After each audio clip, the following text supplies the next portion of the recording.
will to this day, and I will do it to the day I die, that I do not regret graduating from a segregated school. My family also instilled in me the value of an education. The value of an education. I had perfect attendance for my entire high school career. I never missed a day in school. That was not an option.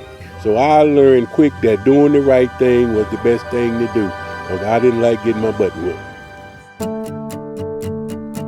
The people, they say a lot of things about, well, you had raggedy books. I didn't have a raggedy book. They say that you didn't get a good education. I would put my education up against anybody's. Education was a key in my family. My father, nor my mother, Abby, nor Roselle Horn, had a high school education, but they wanted me to succeed. Education was key to me because my mother, she drove it home. My mother finished school in the 8th grade, but at 17, she took the civil service test and worked out at Keesler, and she got a civil service job, and at 18, she became an active duty Air Force airman. We were told that you could go anywhere in the world that you want to go with an education.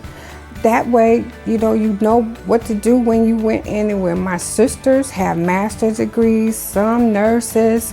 My mother was a nurse.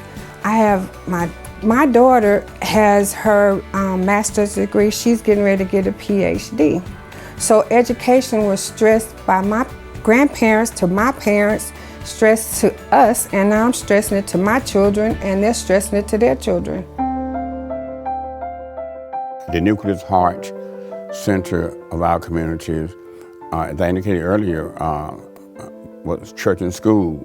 I was one of the few debutantes that they had in Mississippi. It was the first year they had debutantes. When I ventured to Jackson State, I had to, as an English education major, I had to take Spanish for 2 years.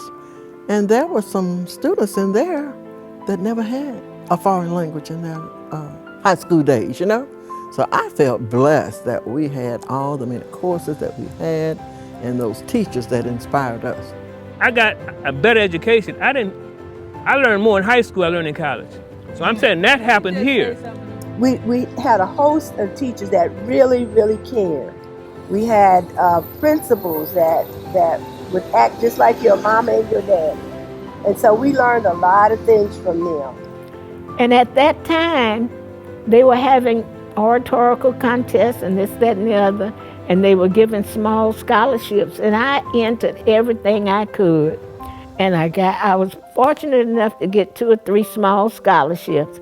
And with me working, I think I worked every day for 3 months without a day off, saving my money to go to school. So I was the first person in my family that had gone to college and graduated. Since that time, I can say I've had other brothers and sisters who've come behind me. But I was so pleased to be able to go there and with the determination to do what I had to do and finish. Able to get a scholarship to Jackson State in music, and had 3 other scholarships. I chose the one in music and went to J-State. Freshman year, ended up playing at the New York World's Fair. I completed high school at 16, but I was fortunate. I went on and completed my degree at Alcorn, got my master's. I then ended up in California as a school administrator. And so all that basic background that I got here in Biloxi allowed me to be where I am today. And so as far as my childhood goes, I would be walking down Main Street to the Greyhound bus station on Saturdays to catch the bus to go to New Orleans to take private lessons for voice. And so I followed that path, and that all started on Main Street, Biloxi. So just imagine you've got blues going, and church choir singing, and everybody's all dressed up on Main Street. And we get in front of the Nichols house. Now, the irony of all of this is that Miss Nichols is the principal. Time and time again, we as students would avoid coming past this house. But we understood that Miss Nichols was a symbol of our academic achievement. We did not, for once, hesitate to be high achievers, even on a Saturday night.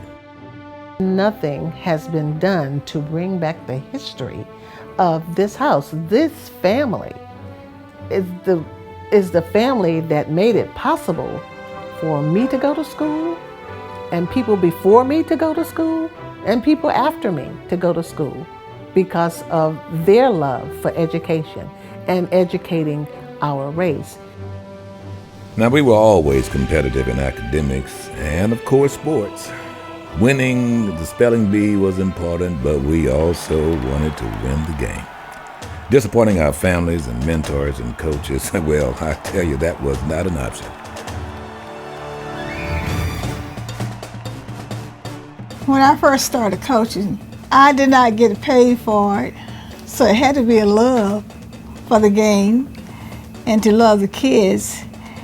As an athlete, my grandparents did not miss a game, whether it was here in Biloxi or out of town. They was the first person I saw in the gym or at the football game when we had one. I don't care where it was, they was there.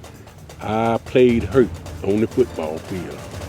My grandmother jumped the bleachers and come out on the field to see, check on her baby.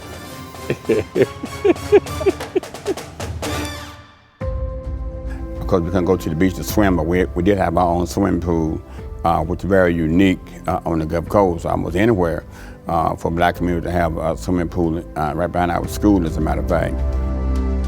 And when I wanted my girl to become better, when my girls made a mistake, I would tell them what kind of mistake they made, what they have to do in order to rectify this. You can't get it all back at one time. You play the entire game and it will come to you. I think sports brought us together. I played basketball as a starter, and he played basketball from the bench. From the bench. I didn't like basketball. It was baseball that brought everyone from everywhere to Main Street. Thanks to Roselle Horn and the Biloxi Dodgers, man, I loved to watch my Uncle JJ play center field. We, as being a member of the Biloxi Dodgers, we had to give something back to the kids in the community, and this was a way of doing it. Letting them see, hey, you can make it if you put the time in and the effort, and you can go as much further than we can, because times are changing every day. So it was great. I enjoyed it. I would never, it's something that I will hold for the rest of my life till the day I die. It was a minor baseball league, later became part of the Negro League. The first one I should say, in the state of Mississippi. We were one of the best black team, and we had most of these guys winds up, when I started, half of them was black and half of them was white. Because on Sundays, the families would get out of church and they could not wait to get on Lee Street, to go to the Lee Street Diamond for the Biloxi Dodgers to play. That was like the highlight of the season, of the summer, to be able to go to a Biloxi Dodgers baseball game at Lee Street Park. We had Freddie Wright was a pitcher, went to the Atlanta Braves. And we had Jeffrey Kennan, a left-hand pitcher that also went to the Atlanta Braves. So there was a white player that played with my father's team, the Biloxi Dodgers. His name was Dick Lefty O'Neill, and he even wrote a book about his experience playing on a Negro league. The name of the book is Dreaming of the Majors, Living in the Bush. And I would like to just read just a little bit out of the book, just to tell you about his experience and how he enjoyed the game of baseball with the Biloxi Dodgers. We felt very privileged to have been chosen to be a part of the rich history of the Black League. Mr. Horn saw talent, and he didn't worry about color. I will forever be grateful to Mr. Horn, the barber who was willing to break the color barrier and allow us to play with his team. A part of me will always be at Main Street, Biloxi.